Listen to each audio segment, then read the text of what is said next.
rebels and troublemakers to stand out. Marginalized with voices making us so proud. For identity in the industry, we all shout. So many women empowered making their own. Hey y'all. This is the Women of Color Unite podcast, a podcast about navigating the entertainment industry as a woman of color. I am Cheryl L. Bedford. Yes, I am. Founder of the nonprofit organization Women of Color Unite. And my name is Manon de Reeper. I am the Vice President of Women of Color Unite and your co-host today. And we are so excited for this very first episode of the Women of Color Unite podcast. What it takes to lead a real activist, we lean on militant humility. Woman meets the dream's heart. Since this is our very first episode, it's probably only the right thing to do to really introduce ourselves. Cheryl, can you tell me a little bit about yourself, who you are, how you came to found Women of Color Unite? Again? So the funniest thing is whenever I'm on podcasts, interviews, Clubhouse, Twitter Spaces, I always say the same thing. Google me. But in this case, hey, y'all. And since this is our very first episode. So for those who don't know, in February of 2018, at my friend Kelly Perrine, the actor, at his house, I just threw an event. I just wanted to get all the women of color that I knew in the same space. So I used my tax return. I paid for all of it. We had a Black female sommelier. We had Black caterers, and an Asian female was our DJ. What was it? Valet of the Dolls. They were all women of color. It was so much fun. Anyway, so I invited all the women of color that I knew. They could invite other women of color. So our list went from 50 to 75, 150 women of color showed up. And that video actually lives. We should post it on our YouTube channel. So how we began. That's what we should call it now. So we knew that we didn't just want to have a conversation, basically we knew we wanted to do more than bitch and complain. Like, it's fine to bitch and complain, but I like to come up with solutions. So we created the JTC list. So before Women of Color Unite, we were the JTC list. We still are. It is the database, and it is named after my mother, Joan Teresa Curtis, who passed away in February of 2016. This was in February of 2018. That is what the JTC list stands for. And it is still the actual database of women of color above and below the line. So when you join Women of Color Unite and you fill out the form, you are automatically added to the JTC list. And we get requests, let's see, in the second half of last year, we had over 300 either people from studios, productions request the JTC list. I actually run into people walking down the street in Los Angeles who are like, I'm on the list and I got a job. I'm like, that's great. Like, that's what we do. So that was the JTC list. And that moment became a movement. And so by the end of the year, we were a nonprofit. And when it came time to name the nonprofit, I was like, the JTC list doesn't really explain what we are. That very first invitation, February of 2018, that I sent out, it said Women of Color, ... and then in all caps, Unite. And that's where the name comes from. Now, the funniest thing is WOCU. So I remember hanging out with Nikki Freeman. We were at Kelly's house. And Nikki just goes, WOCU. And I was like, what? She said, WOCU. And because at that point, the whole thing was being woke and so forth and so on. So to this day, people shorten Women of Color Unite and call us WOCU. So the JTC list actually came first. Women of Color Unite comes from that very first invitation. And we are WOCU. And now we are the largest nonprofit of women of color in entertainment with close to 6,000 members. It's been a journey. The one thing that I want to say about Women of Color Unite is that it was really, really important for me as somebody who came to Los Angeles in 1990 to go to the American Film Institute. I have a Master of Fine Arts degree from AFI. I have a Bachelor of Fine Arts degree from NYU. I went to Tisch School of the Arts. Were to make sure that people don't pay for anything at Women of Color Unite, which is why we broke. But having been in this town for so long, one of the gatekeeping ways are fees. All these organizations charge fees. Now, I to a certain extent, I understand it, but what I don't understand is why they charge women of color as much money as they charge white women, or why are they charging women of color as much as they're charging other people, right? And we can get into my conversations with the Producers Guild, who loves to come to me and ask me, how do we get more people in? Because, they 92% white. And I'm always like, cut your fees. And they're like, what? I'm like, cut your fees. They're like, yeah, we don't want to do that. And after the pandemic, what they did, right? They cut their fees. Yeah. Why they couldn't do it before the pandemic. But we're going to get into all of that. It's really, really important not to charge women of color.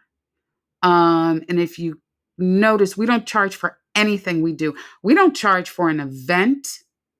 We don't charge, whether it's a big one, a small one. We don't charge for start with 8. There are no application fees. We don't charge for anything. Now, for our production services part of us as a nonprofit production company, we take as little money as we can, just to make sure that our accountant and our attorney get paid, right? Because we can't afford to take money out of our own pocket.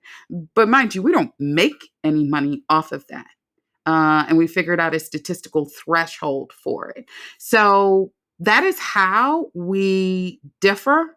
I also think that the interesting thing about not charging people is that we have built a real community. Like, we are more than a group.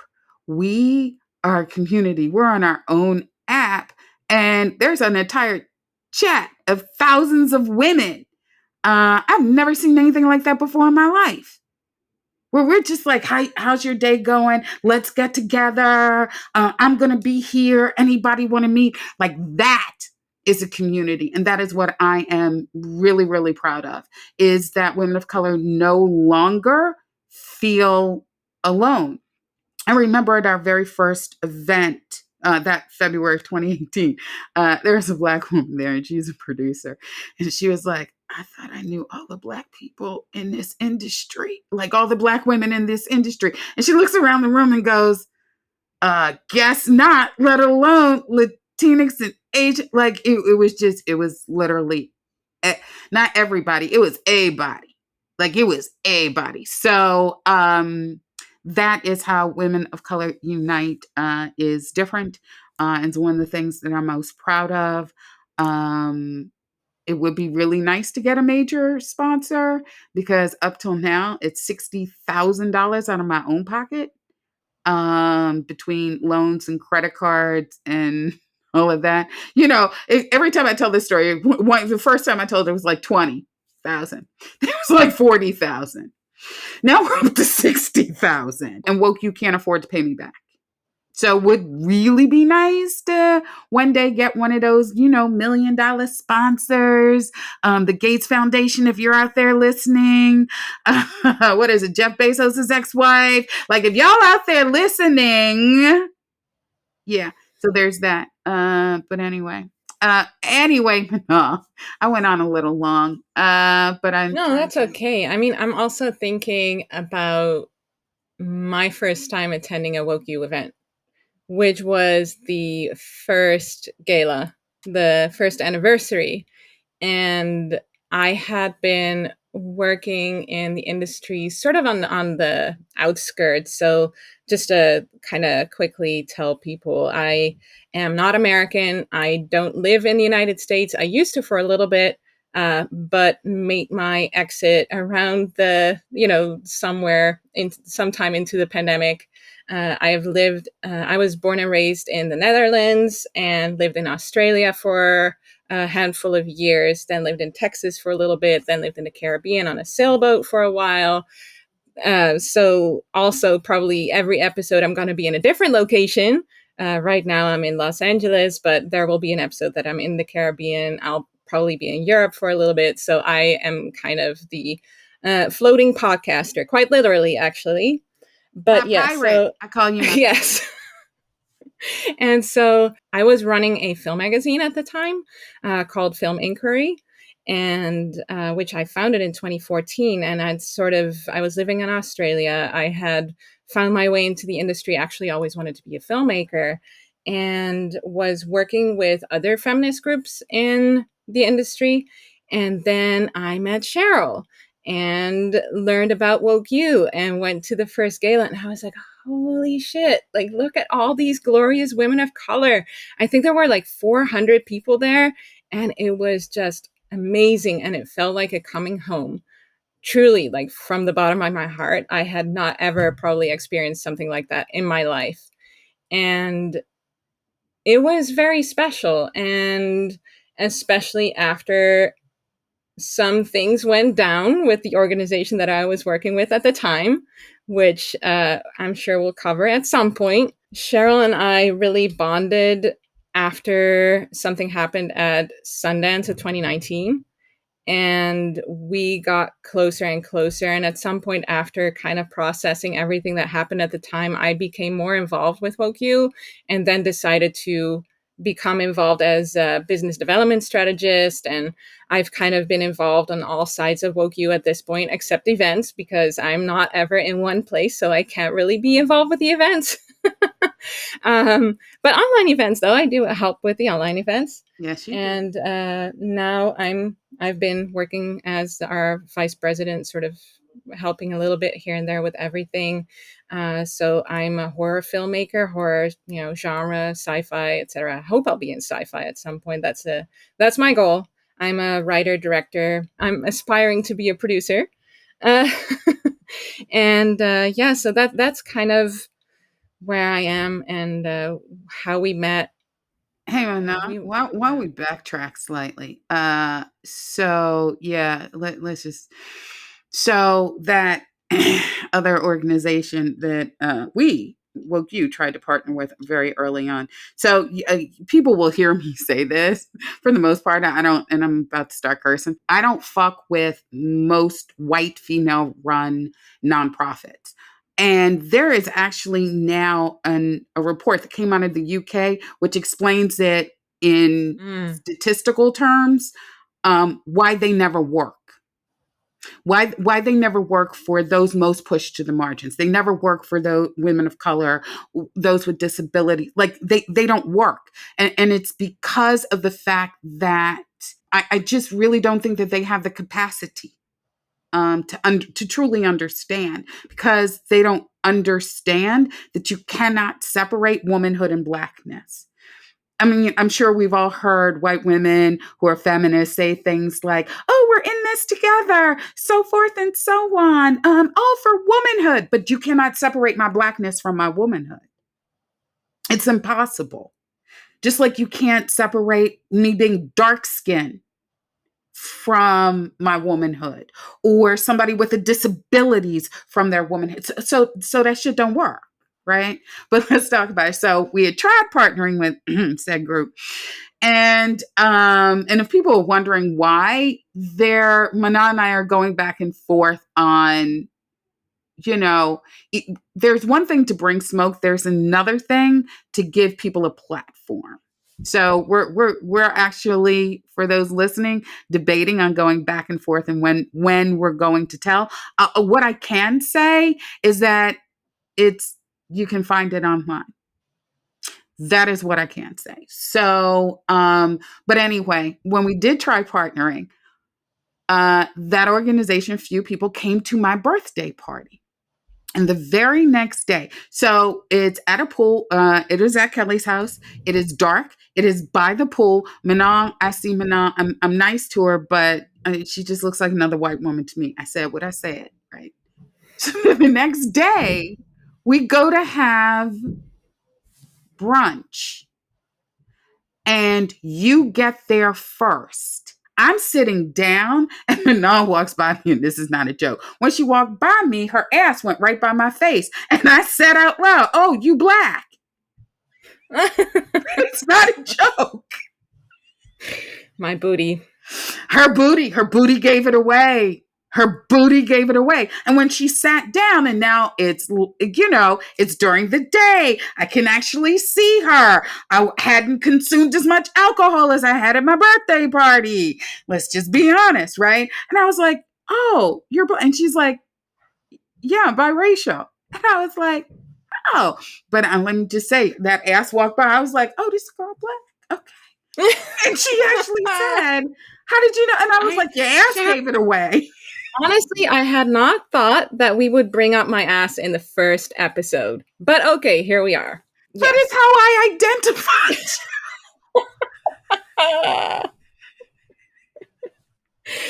Yes, okay. It is what it is. I am proud. Yes, 100%. So yeah. So Cheryl, tell me, why are we doing this podcast other than talking about my booty? Well, your booty is just a small part of it. Well, it's not that small. It is a black ass. I'm just saying. Okay, enough with the ass jokes.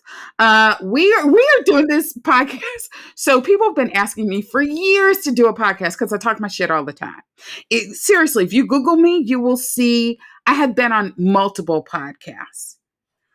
And so people have said, "Cheryl, you need your own podcast. You need your," and I was like, when do I have the time? When do I have the time? And then I was like, we need to do a podcast. And I said to you, I will do it if all I have to do is fucking show up. Like, I don't want to have to do any work. I do enough work. And you were like, "I got this." And so we are doing it. Also, two things. I will talk about two things. And I have never said this to you, Manon, while we were planning this. There were two things that happened that I knew that we had to do a podcast. Number one, I get so many requests. And it really is the idea of like using me for other people's podcasts, let's say. There are, let me just say this, and I'm not talking about all of them because some people are great and there will be reciprocity and so forth and so on. I just noticed that in talking my shit, everybody wanted me to talk my shit on theirs, right? And then something else happened. There was a podcast that I did that never aired. And it was because the person was a white woman who worked in DEI at a major studio. And I broke down what was wrong with DEI at major studios. They never aired it. Then there was another one that I did. And I was just talking my shit. Like, I was just telling the truth. And when the co-host said, "Did you just throw us shade?" And I was like, "If the lampshade fits."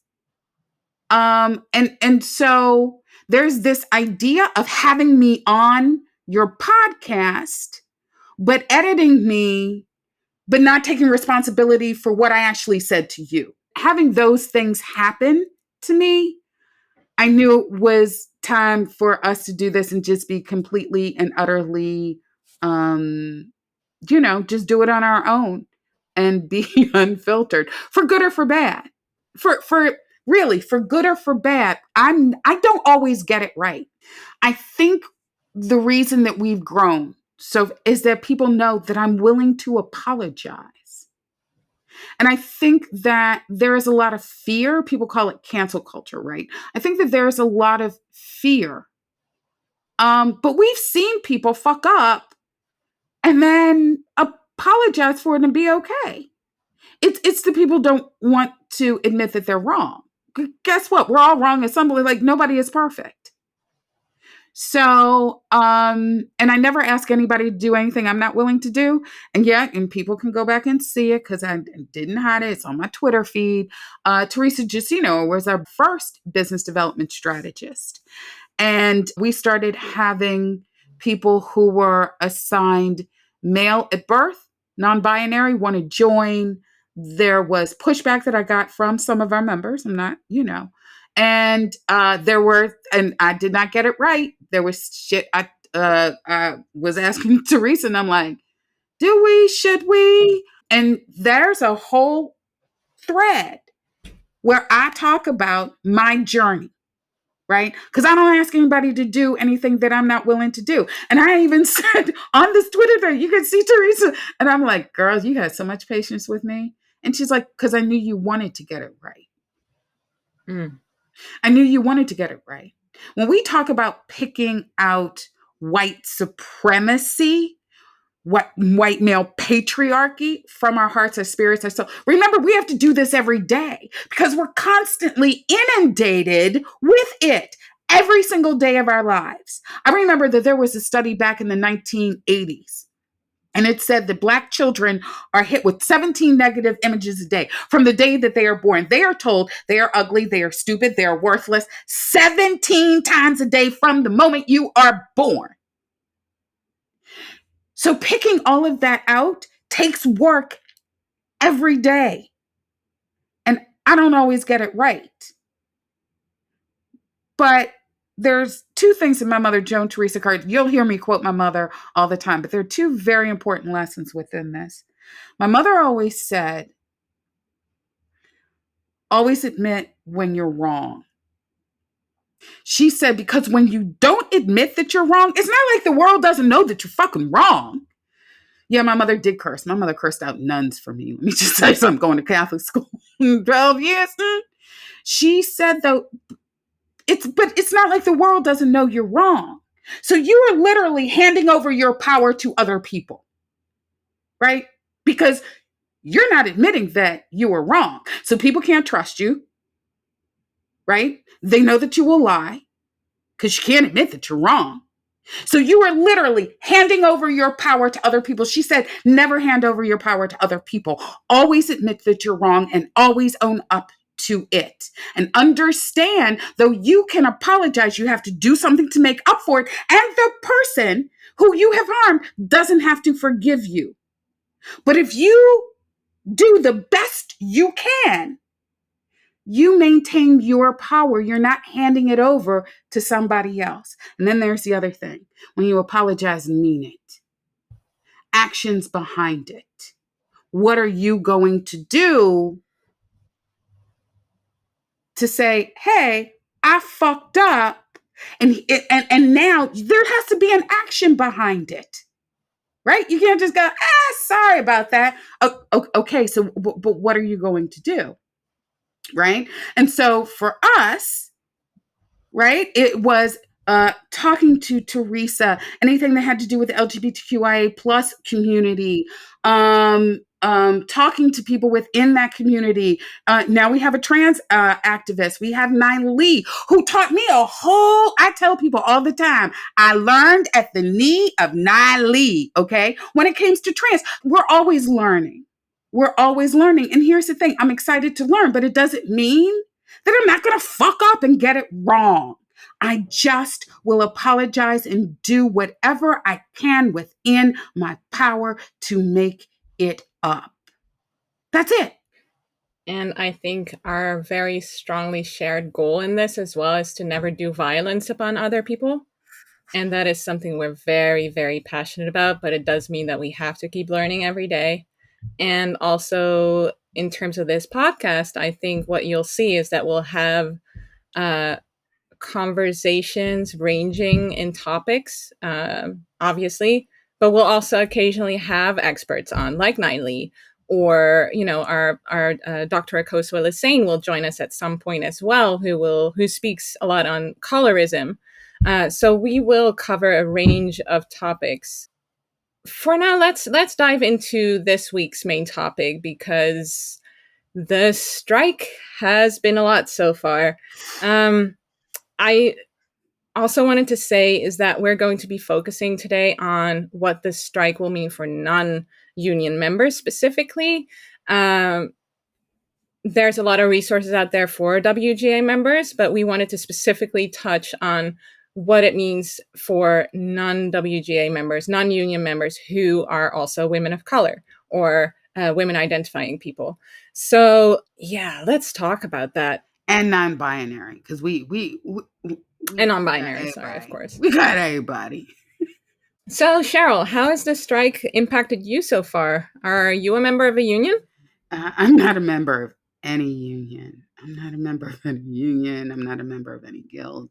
So first of all, you had actually said we'll be talking about non-union writers. I also want to touch on independent filmmakers, especially independent producers, because AMPTP, they're negotiating for all the independent producers as well, because we have to follow the rules, right? So right now, WGA is on strike.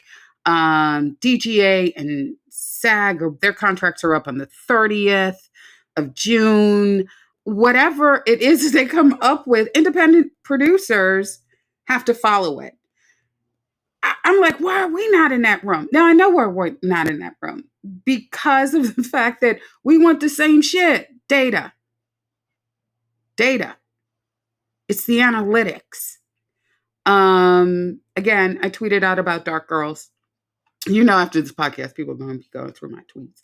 I tweeted out about Dark Girls and the fact that after we premiered on OWN, it was sold to Netflix for pennies. It's not a joke. It has not been out of rotation between Netflix, Starz, Amazon for the last 10 years. Ask me if we've seen a check. It's the analytics. Have you? No, it's the analytics. That's what we need as well. I don't know what our numbers were on any of those platforms at all. Right? That is something that independent filmmakers, independent producers, we need those analytics. Stop offering us $25,000 or even like $75,000 for our content, for our movies, and not giving us our analytics, not giving us our data. And let us not forget, especially because everything has sort of gone the way Netflix has. Netflix is a tech company that does entertainment. Mm-hmm. All of these companies are corporations, billion-dollar corporations. And they're like, yeah, we're not going to give you any information. Now, you can't talk about billion-dollar corporations and capitalism, not talk about racism. Right? Because our entire economic system is built on the backs of enslaved Africans, literally built on the land of the indigenous. And the idea of labor is free until the day you drop dead. Right? So you can't talk about capitalism and not talk about racism. Mm-hmm. You think so here's the interesting thing. Because I'm old, I remember the strike in 1988. I graduated from NYU in 1988. I remember the writer's strike in 2007.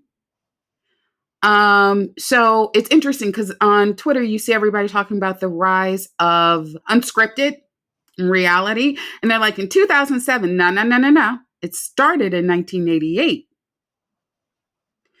What show was it that was picked up? Cops. That was in 1988? 1988. So that was actually the beginning of unscripted. It flourished in 2007. I think they're counting on the same thing, but it's not going to happen now because of social media, because of things like Clubhouse, because of things like Twitter Spaces, because of TikTok, because of YouTube. Reality it's not going to flourish because people have quote unquote reality shows, if you will, reality content on other platforms. that have nothing to do Yeah. with television or the streamers. So when ABC recently came out with their lineup, people were like, guess I'm going to be reading a lot. People laughed.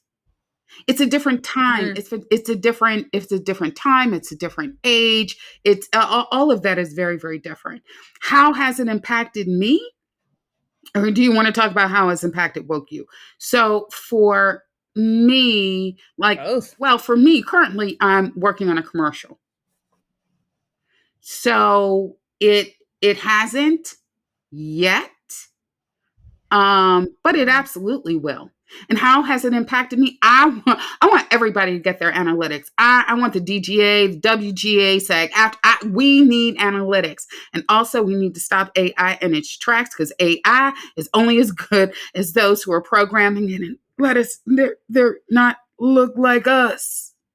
So That's a very good point. right. So again, capitalism, AI, all of these things are rooted in racism.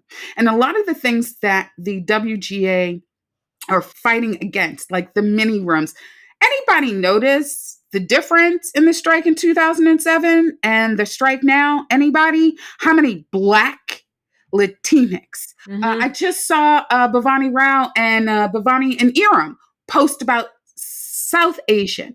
They had a trans day, LGBTQIA plus, like all of these marginalized people who have fought their way into the unions. Because let us not forget, some of the unions are still antiquated, right? Like I can walk down the street and chew gum at the same time. I can hold the union's feet to the fire for some of the antiquated ways of getting people into the unions, which is based still racist and sexist, and the intersectionality thereof. Yet my mother was AFL-CIO. I remember being on picket lines with her. I'm a union kid and believe in strong unions, and can also have conversations with IATSE and the Teamsters and SAG-AFTRA and the DGA and WGA and so forth and so on, advocating for an easier way for marginalized people to get into the unions. They all have a long way to go, and they need to be strong as fuck. As far as affecting WOCU, since we're the co-founders of Start With 8, we chose to postpone Start With 8, our mentorship program, until after the strike for a few reasons. Yep. Number one, we have so many writers that we would match with showrunners. And we're going to ask them to meet when they're on, so many of them are on strike.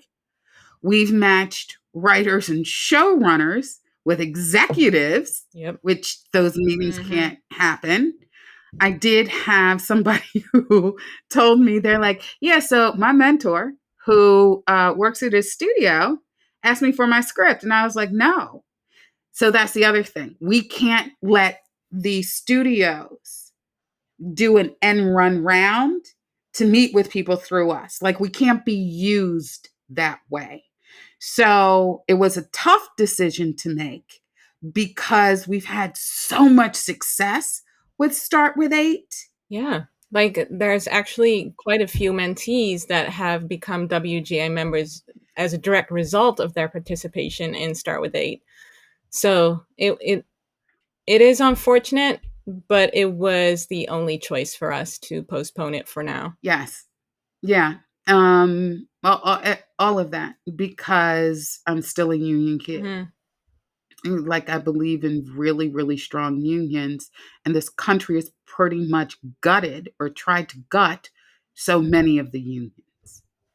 And there is an old saying, as California goes, so does the rest of the country. And, we're the Californians first one to have the Crown Act. They cannot win. Corporations cannot win. Because if they win, we will literally be working until the day we die. That's it. Think about the fact that when people retire from all of these unions, their residuals are what determines their health care.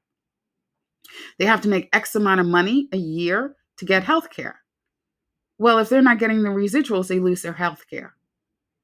So that, like, when I say these corporations are out to work us to death, that is not hyperbole. That is capitalism. And so, and people will probably be saying, well, what do you want to do? Be a socialist or whatever? Yeah. And well, yeah, there are certain things regarding like universal health care because we don't have universal health care. If we had universal health care as a country and the shit was free, wouldn't have to be worrying about these things, right? Like somebody has to take care of it. Somebody. I will. Go ahead. As a European, sometimes it's a little surreal to be here and for people to have to fight for what seems like very basic things. Honestly,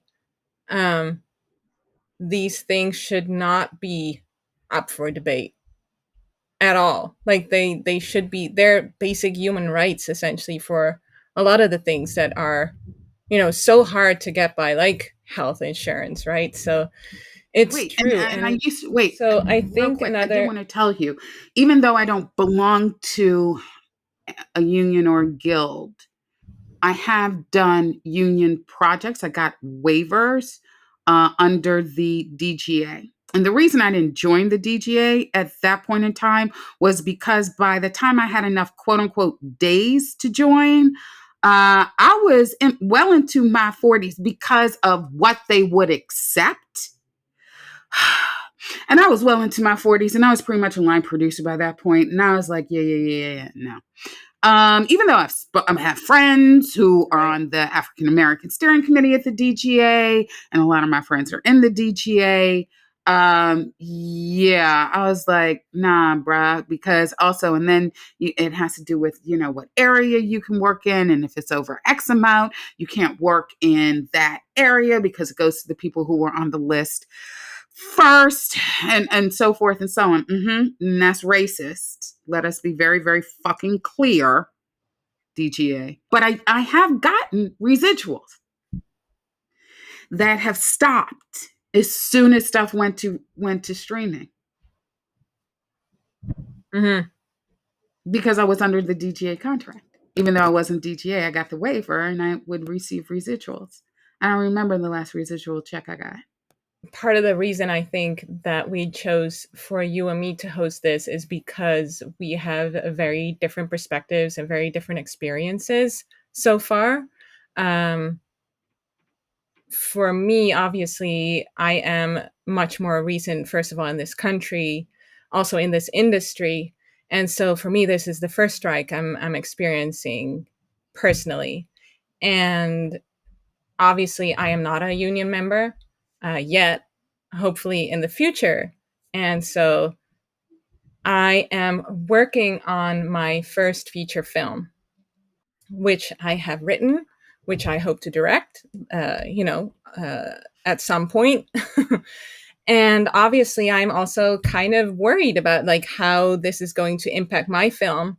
We're casting, and so there's a lot of balls up in the air that I am hoping to keep up in the air, except it's obviously like people are nervous and I am still feeling kind of like we'll get there, but also at the same time, I don't want to cross picket lines, obviously. So it's an indie project, so we're still sort of okay. But especially if SAG goes and strikes, we are hoping to cast a SAG actor, right, for the lead role at least. So I'm kind of nervous and hoping that things will be okay. But I have heard, especially back in 2007, that a lot of projects just died and never came back. So yeah. And unfortunately, this strike is so much more than just about the writers, right? It really is. Yes. People keep saying it, like I'm not the first. You can see it all over Twitter, that the idea that it's an existential fight.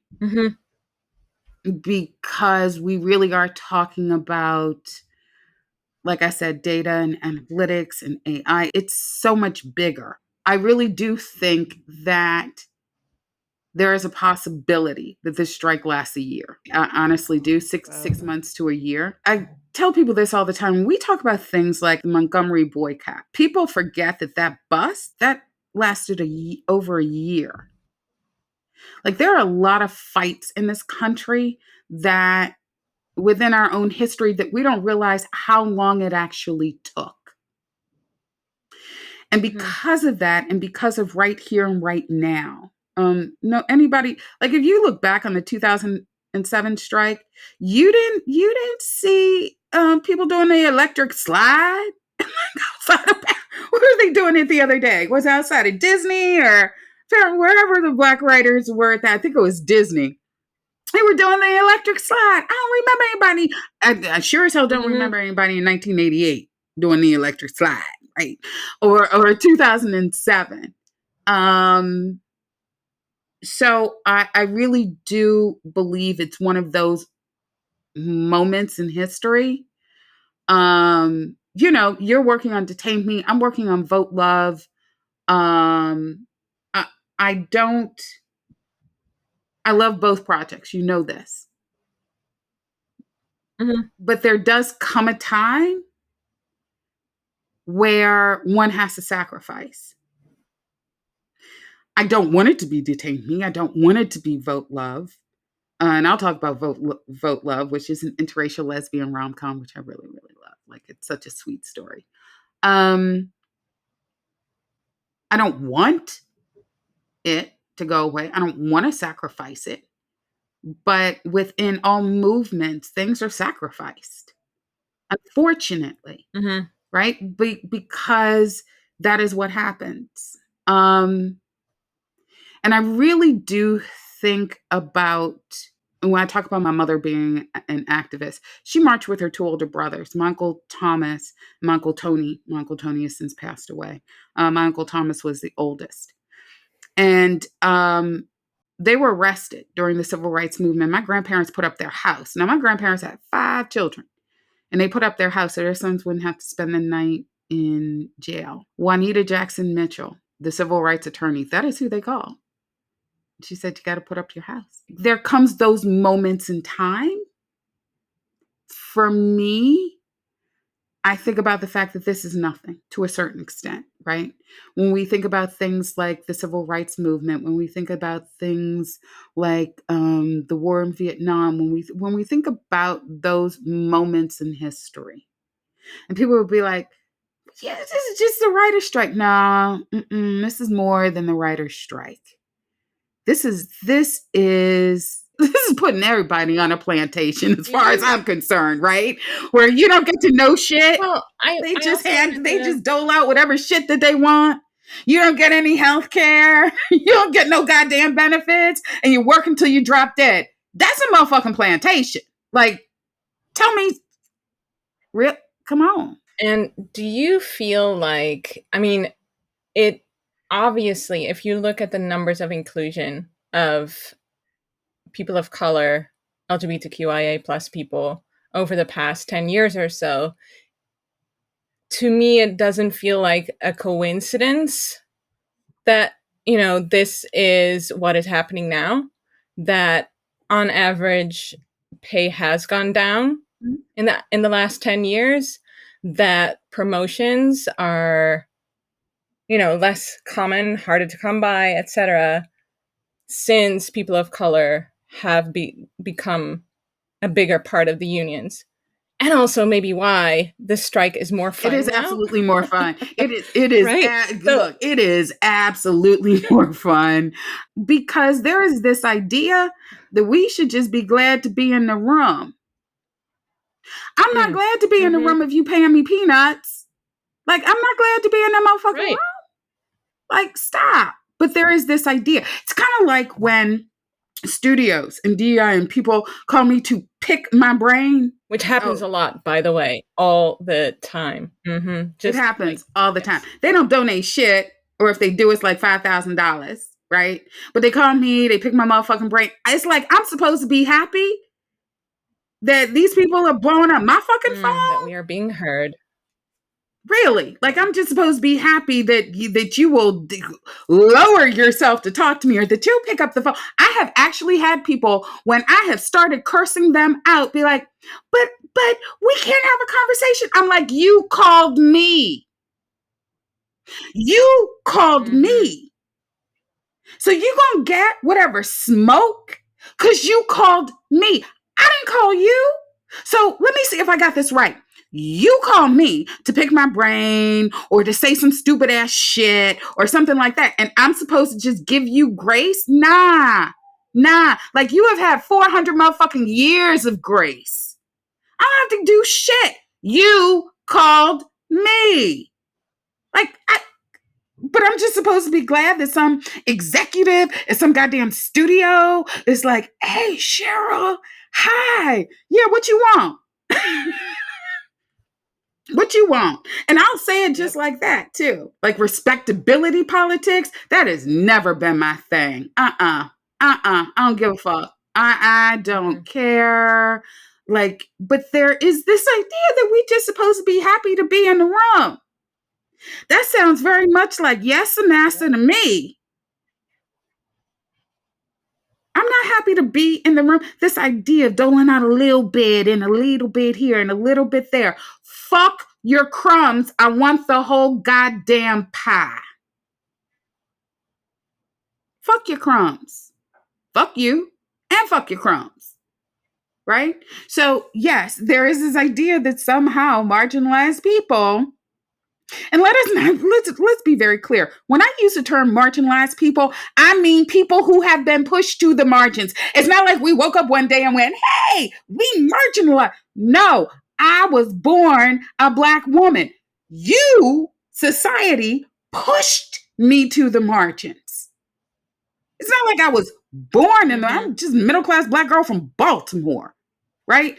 You have pushed me to the margins. Have you done that? Well, respectability politics, colorism, fat phobia and sizeism, for the, people with disabilities, age, what the fuck ever. You have pushed me to the margins, right? I have got to make this point. Everything we do is based in statistical analysis. So there are two very important studies and they go hand in hand. The first study was looking at qualifications. So white guys apply if they have 3 qualifications out of 10. Men of color and white women apply if they have 7 out of 10. But Black women and women of color apply if they have 10 out of 10. That goes along with the second study, which they did specifically with white men and Black women. So when a white guy walks into an office, they see all of his potential. When a Black woman walks into an office, they see everything that is wrong with her, which is why she needs 10 out of 10. If she has 9 out of 10, they're like, well, what's wrong? Why couldn't she get the 9th? He has 3 out of 10. They're like, well, if he has this, then he can do this 4th. Well, if he can do the 4th, then he can do the 5th. Literal mental gymnastics, because they see all of his potential. Well, we don't arrive with 10 out of 10. Then they're looking at, well, I don't mind if somebody else gets a job and they're more qualified than me. But when I realize that they hire people who are not as qualified as I am, but will literally do the mental gymnastics, then I got to tell them about themselves. Then I'm there and I'm breaking it down. I'm like, and here ends your DEI lesson, and be glad that I don't fucking charge you for it. I just don't want you to ever do this to another Black woman or woman of color or anybody who has been pushed to the margins, like people with disabilities. Like that's So I will burn this shit down to the motherfucking ground as I leave. So in terms of the strike, how do you see it impacting women of color that are not a member of the union right now? So I think that those who are already in the unions, I'm hoping that they get a better deal. Yeah, of course. Yet the WGA has to be very careful, And here's why. It's what we have seen on Twitter and social media with white guys tweeting out, they're only hiring people of color. Well, maybe your ass was mediocre in the first place, because remember, you only had 3 out of 10 in qualification. There have been all these people waiting in the wings who had 10 out of 10, motherfucker. Maybe you just mediocre as fuck. I said what I said. So, yes, I think that it's going to help those who are already in there, the ending of many rooms, making sure that they make as much money, being able to be promoted and progress within their career. And yet, we have to make sure that that door stays open. Yes. But that's what we do at Women of Color Unite. It's whole motherfuckers' feet to the fire. So. There's a lot to be done. Let's also not underestimate how good this publicity of these themes are for the union as well. Ooh, good point. Because it does look very good for them to have all of these giant groups of people of color out there dancing, looking happy, right? Meanwhile, things have gotten worse in the last 10 years, since people are hiring more people of color. Things are getting worse. And now we have them dancing and clapping and having fun outside of these studios, not working. Yet they get a lot of good publicity out of this. They do. But here's what they have to remember. There has been joy within every civil rights movement. Yes, my grandparents put up their house.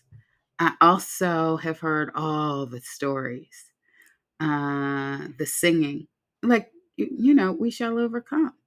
Those are so inherently Black America. We are America. And I do think no one foresaw that. The joy. There's always joy. The joy, because writing is very isolated, right? Writing is very isolated. And to be able to see people that that you admire, that you only see at a festival. Or writers' rooms that will only hire one person of color. Exactly. Ooh, say that again. Right. And then you get to see people. You know what it reminds me of? That very first event in February 2018. Yeah. We all got together. It's that same thing. It's that moment that sparks a movement. And that is, I think, to kind of bring this full circle, it's that uniting part is what we're seeing now. There's a lot of new connections being made, a lot of new, and people are going to come out of this stronger. I am worried about the impact that this is going to have if it is going to last 6 months to, God forbid, a year. We will need that. I think the unification that is happening now, we do need to stick together.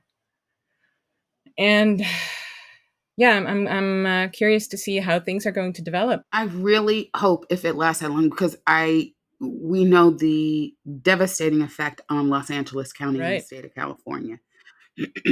I hope that Governor Newsom, I hope that our state officials are ready to help out financially. Yeah.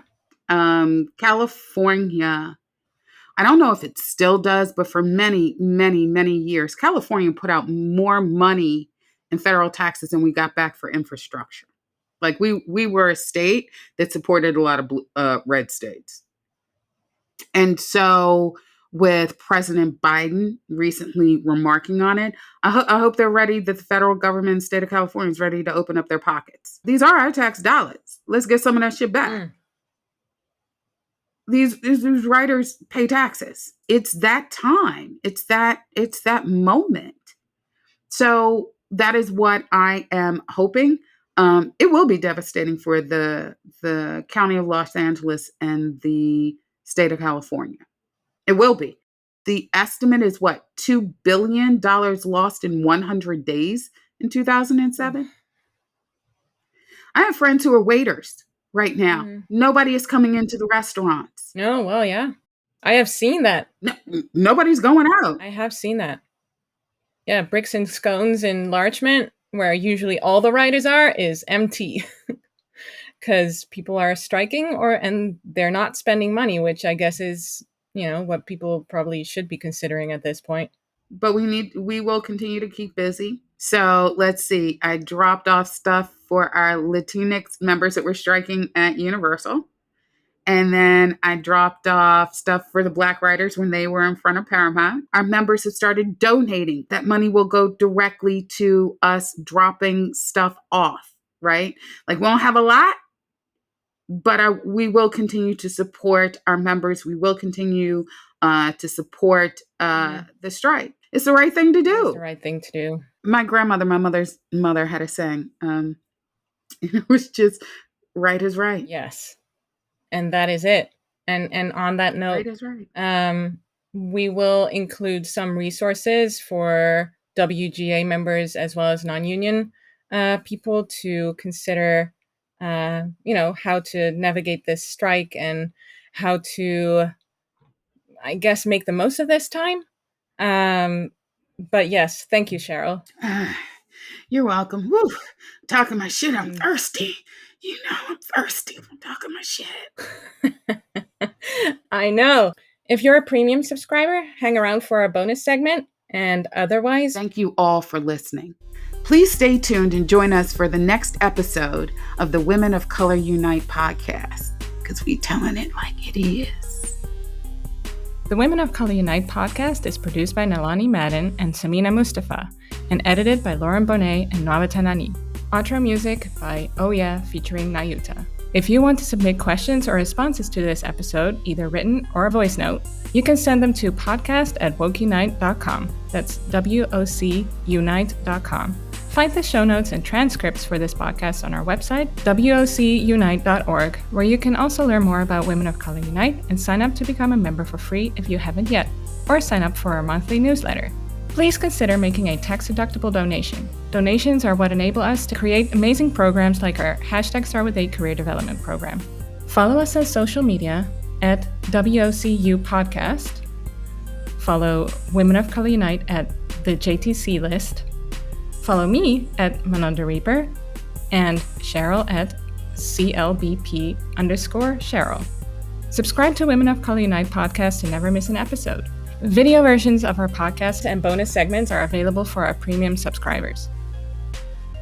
We need rebels and troublemakers to stand out, marching the lines with voices making us so proud. For identity in the industry, we all shout. So many women empowered, making their own route. Ageism, racism, sexism, uncovered. They get together to form a force to prove the one that ain't gotta have a child to be seen as a mother. I'm saying, all power to the women of color. Yeah. It's just a salute to Cheryl Bedford, leading activist in the community. She's bridging the gap and bringing all women together.